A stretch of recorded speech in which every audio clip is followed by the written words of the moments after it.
Well, good evening viewers and welcome back. So tonight I'm in London St James's at the Arlington, and it's nothing to do with Arlington as in Texas, but more as in Arlington Street, the very same street, the very same building even as where once the legendary Le Caprice restaurant once stood. The Arlington is a fairly new restaurant and it's part of the growing portfolio of the restaurant mogul Jeremy King, and what with his seemingly impressive track record, I felt compelled to pay the Arlington a visit. And just to slightly digress, part of that aforementioned portfolio also includes a 120-year-old eatery named as Simpsons in the Strand, which is due to open again next month or so. So I'm super excited about that one, so watch this space, folks. Anyway, back to the Arlington. So I'm keen to find out what this restaurant is all about and whether or not it still has connections to Le Caprice, which is her former incarnation. So I shall see you all inside by the table.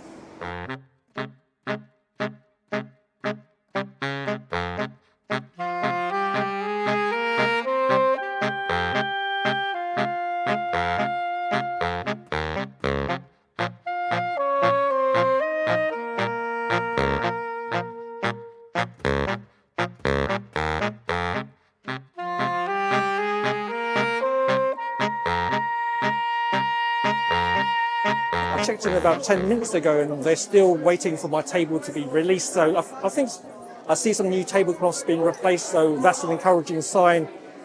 Still very busy. It's approaching 10 o'clock, 10 p.m. that is, and it's still fully rammed. Lots of happy diners though, so that is a good sign. And welcome to the Arlington. Been presented with the menu. And I've been sat at the infamous tourist table. I will try to get a shot of it in a bit, but those who have been here before and have been sat here will know. I don't mind though, it's fine. I want a little bit of privacy, so it works in my favour. So quick scroll through the menu. There you go. I already have in my mind what I'll be having to save some time. As you can see on the side here, you've got some, say, specials for the given month. So some quite interesting items there. There you have it. And this is the extensive Arlington wine list. I'm not going to run through the entirety of the menu, just a quick whistle-stop tour of what they have on their rack. There you go. So just feel free to slow down the video if you need to. Alrighty, and trouble always arrives in threes, and here is the cocktail menu. So a quick run through here. There you go. These menus are designed to sow the seeds of temptation later through the evening. There you have it. I just got myself some sparkling water to begin with while I look through the menu, and I should point out the weight of these salt and pepper shakers. It's got some serious oomph to it. Yeah, it could do some serious damage with these. Okay, I've ordered a lovely glass of champagne to kick off the proceedings. It's Bill Cart Salmon, excuse the pronunciation. I'll give it a little bit of a nose test first. Yeah, lots of baked goods there, a little bit of acidity, sharpness in there, classic champagne aroma. Anyway, so on behalf of Le Caprice, or should I say the Arlington, cheers, cheers. You know what? I am in London St James's on a Friday night. This fits the bill just nicely.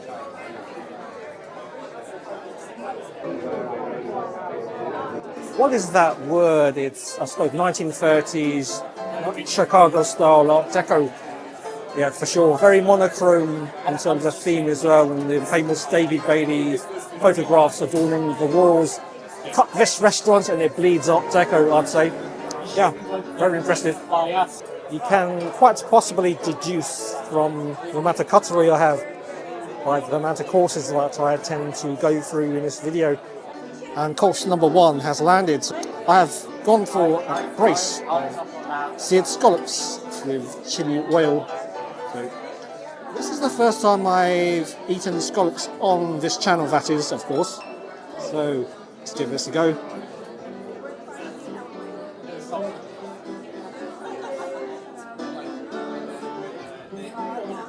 can feel some awkward stares at my direction as I do this.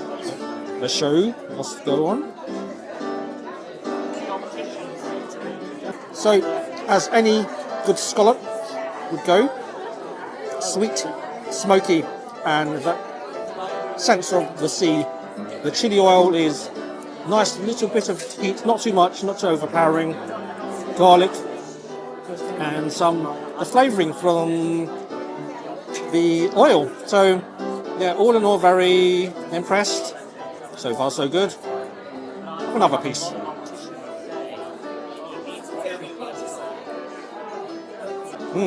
Delightful. Okay, so we have lift off. 1 1/4 scallops left to consume. I've been offered bread to mop up the oil. I refused because I was mindful of the amount of room I needed to conserve to fit all the remaining courses in, but I wish I did. Order some bread now. Oh well. There's something about having scallops served in its shell. So, nature provided crockery. This is going to be quite a short and sweet segment, as with just the 2 scallops. You know when a scallop is cooked just right, when there's a right amount of bounce, springiness through the scallop itself. Very good. I really wish I ordered some bread now. So, that's it. There you have it.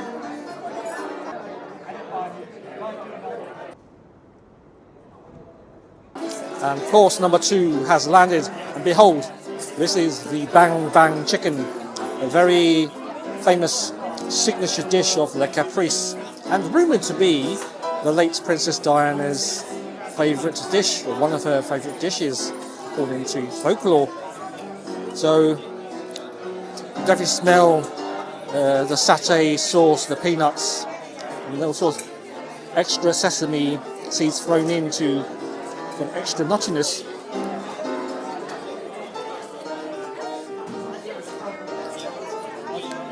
Let's reveal what's inside. So we have chicken. Just turn the plate around a little bit. It's quite a generous sized starter. Okay, I'm completely ruining the presentation now, so forgive me, folks. That should be sufficient. Here we are. Oh, okay. That's a bit of a surprise. The starter is actually a cold dish. I thought it was hot, for you, at least. The satay, very velvety. It's like a very smooth peanut butter. Of course, as it's made out of peanuts. They're very intense in nuttiness. Another piece. It's keeping my palate rather busy. Let me work through this quite strange looking dish. Lots of chicken, lots of nuttiness. And what do you want? The first bite was a bit of a shock to the system.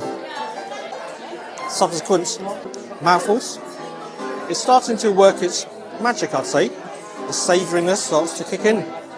Those peanuts adds a little bit of crunch and texture and variety.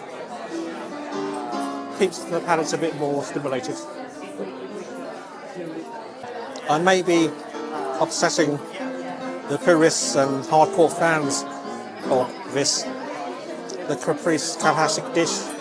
Maybe the satay sauce was maybe a little bit too much of it. Well, for me personally. But I can control how much to have.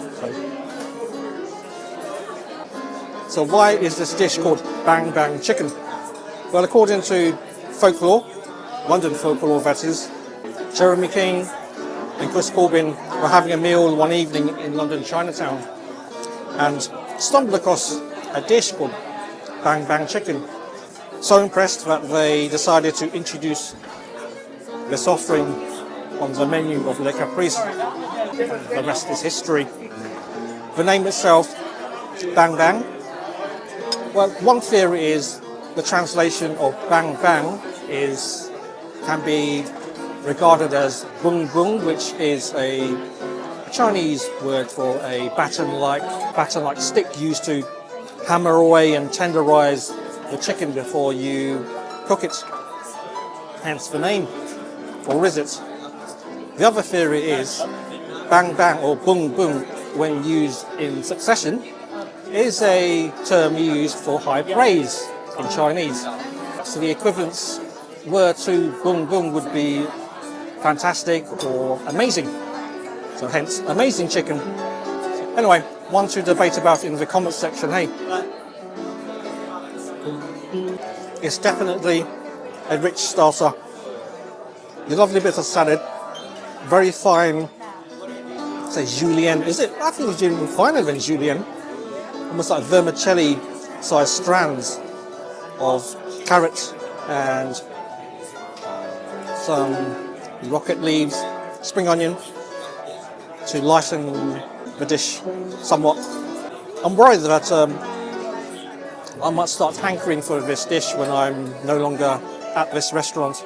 It's got that strange, unique flavour to it. So, yeah, there's something about it.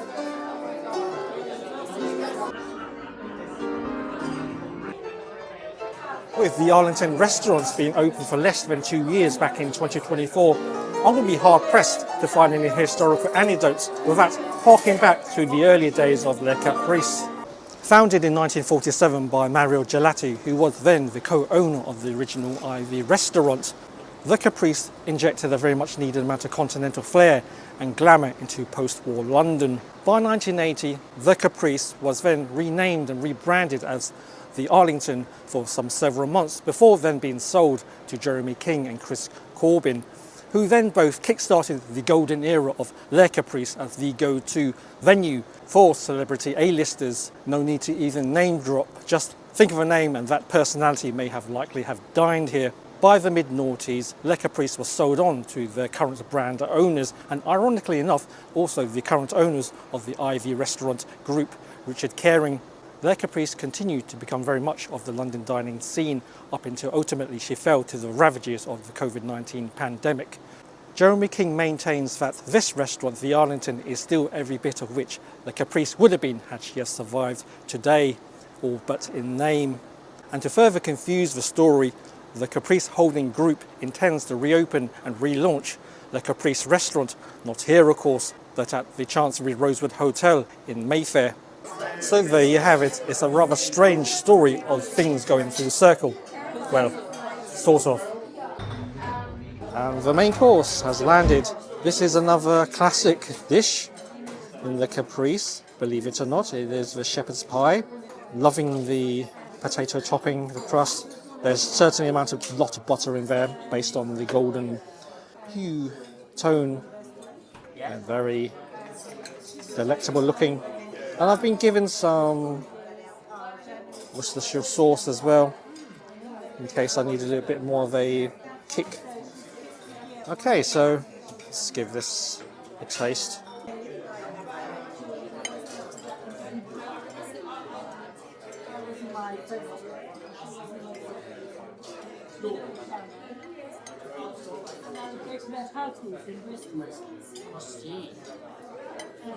It tastes like any good shepherd's pie ought to taste. Extremely comforting, savoury. The gravy underneath is perfectly seasoned. It adds the right level of saltiness, heat and pepperiness. Very, very happy with this one.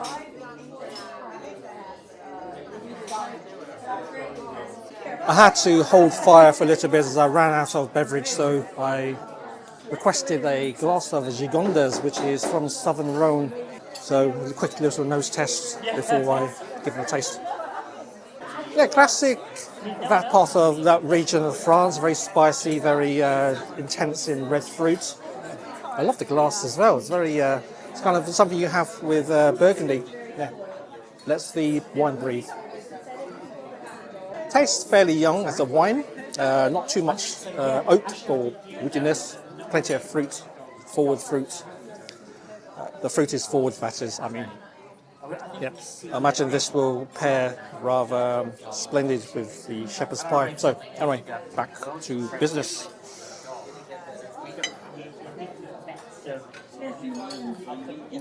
Yeah, flavours really intense. Not had to touch the extremely heavy, bulky salt and pepper shakers. I do like the fact that the lamb is a combination of minced, as well as slow cooked pieces of lamb. So again, the theme of variation in texture is there. So gives that eating experience a little bit more, makes it more interesting. I elected not to go for any sides. Again, mindful of make sure I've got enough room. There is some carrots inside, so I'm getting some of my 5 a day. I'm liking the butter content in the potato topping. Let's have another taste of the gigondas. I could see why they would put a dish like this when this restaurant was Le Caprice. If you think about it, you got high-profile people, celebrities, always on the go, constantly chased around by paparazzi and such. And sometimes they, after the end of the day, they fancy something familiar, something comforting. They might have the means to cook. So where do they need to go to? Escape to Le Caprice, and they have home comforts. I could certainly understand. Bang bang chicken, shepherd's pie, and of course scallops with chili sauce. Not 3 particular items that you would mention in a single sentence, no. But there you go. Only in the Arlington or the Caprice, whatever your disposition is.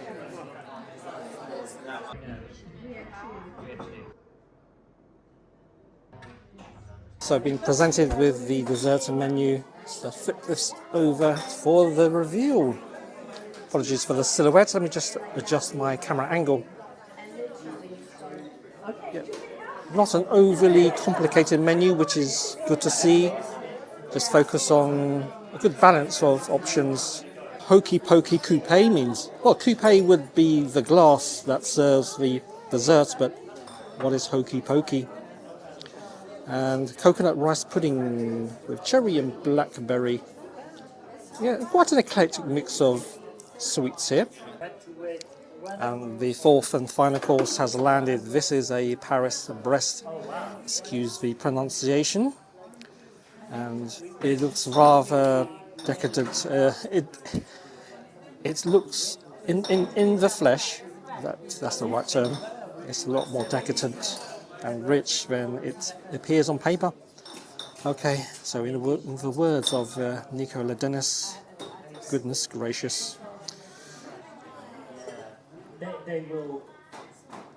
So I believe this consists of choux pastry and some hazelnut cream and hot chocolate sauce. I missed the shot of the chocolate sauce being poured on, so apologies for that. Okay, so let's give this a initial taste. Okay, so initial taste testing.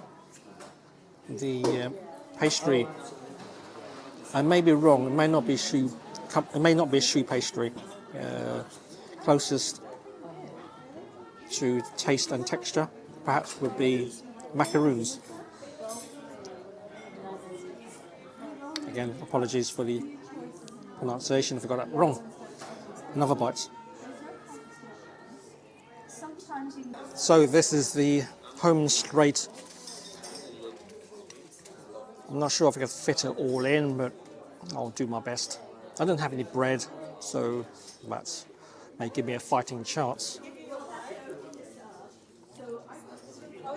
So it's traditionally walnut, and not walnut, my apologies, almond, and the cream is some form of praline in flavour. It is an ensemble of chocolate and various nuts, choux pastry, very continental, very Parisian. So harks back to when Mario Gallati, when he launched the Caprice back in 1947, he wanted to bring that continental flavour, is the tastes and the whole experience to London, and that has certainly continued through to modern day. The restaurant is starting to, it's pretty much 90% empty now, so people, it's getting late, so quarter to midnight. So I'm going to troop on, finish this pudding, and I will see you outside for the wrap up. I won't be long.